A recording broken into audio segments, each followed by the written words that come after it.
কারো অবদানকে স্বীকার না করা মোটামুটি অকৃতজ্ঞতারই আরেক নাম। আপনারা পড়াশোনা করেন নাই বলে জানেন না এই জীবন দেওয়ার দাম কত। নূর মুস্তফার বাবা শফিউল আলম বলছিলেন, টাকার প্রতি আমার কোনো লোভ নাই, কিন্তু নূর মুস্তফার জন্ম ও পড়াশোনা তো এই দেশেই, সব সার্টিফিকেট আছে তার, শহীদও হইছে এই দেশের জন্য, অথচ আমার ছেলের নামটা শহীদের তালিকা থেকে পর্যন্ত মুছে দেওয়া হইল। পতাকার ডিজাইনারও একজন অবাঙালি। তবে ট্র্যাজেডি এই যে এই মহান বিপ্লবীর মৃত্যু পাকিস্তানি সেনাবাহিনী বা রাজাকারদের হাতে হয়নি। আচ্ছা, আমাদের সমাজ কি সাধারণত কারো অবদানের স্বীকৃতি সহজে দেয়, নাকি তেমন কিছু কেউ করলে বরং তার কাজকেই বিতর্কিত করে দেখার চেষ্টা করে? সমাজের এই স্বভাবের প্রভাব সম্ভবত রাষ্ট্রের উপরেও পড়ে, কিংবা এই অকৃতজ্ঞতার স্বভাবটা হয়তো রাষ্ট্রেরই, সেই স্বভাবেরই প্রভাব হয়তো পড়ে সমাজের উপর।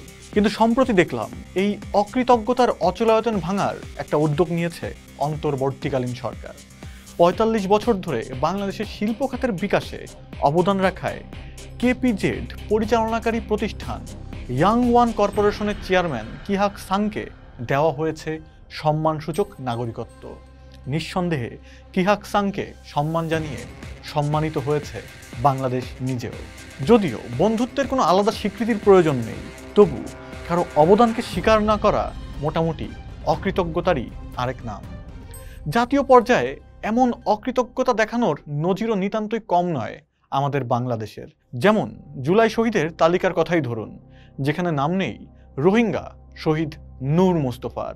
আন্দোলনে যেতে মানা করেছিল বলে মোবাইলে আবু সাইদের বুক পেতে দেওয়ার সেই ভিডিও সে তার বাবাকে দেখিয়ে বলেছিল, আবু সাইদ যদি জীবন দিতে পারে, আমাদের শত শত ভাই যদি জীবন দিতে পারে, আমি পারবো না কেন?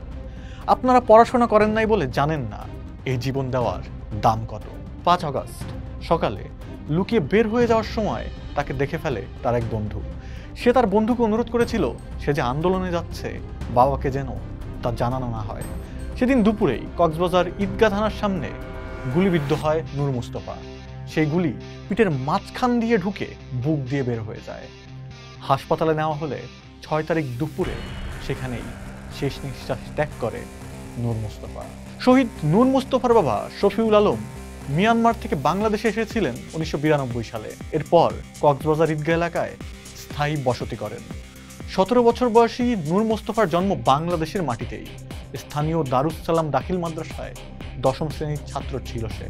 তবু শুধুমাত্র তার বাবা মা রোহিঙ্গা হওয়ায়, তাদের জাতীয় পরিচয়পত্র না থাকায় শহীদের তালিকা থেকে নূর মুস্তফার নাম কেটে দেওয়া হয় বলে অভিযোগ তার বাবার। কোনো রাষ্ট্রীয় সম্মাননাও তার পরিবারকে দেওয়া হয় নাই।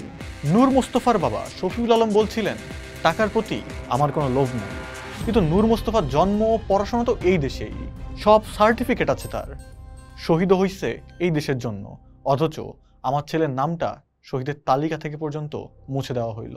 যেই পতাকার মহিমা বজায় রাখতে প্রাণ দিয়েছিল রোহিঙ্গা কিশোর নূর মুস্তফা, জেনে অবাক হবেন সেই পতাকার ডিজাইনারও একজন অবাঙালি, একজন বিহারি শহীদ মুক্তিযোদ্ধা বিপ্লবী সামিউল্লাহ আজমি।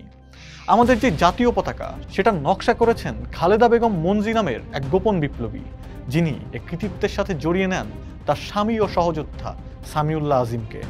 এনারা দুজনেই ছিলেন বিহারি, দেশভাগের সময় এসেছিলেন পূর্ব পাকিস্তানে, এবং দুজনেই ছিলেন কমরেড সিরাজ শিকদারের নেতৃত্বাধীন পূর্ব বাংলা শ্রমিক আন্দোলনের সার্বক্ষণিক কর্মী।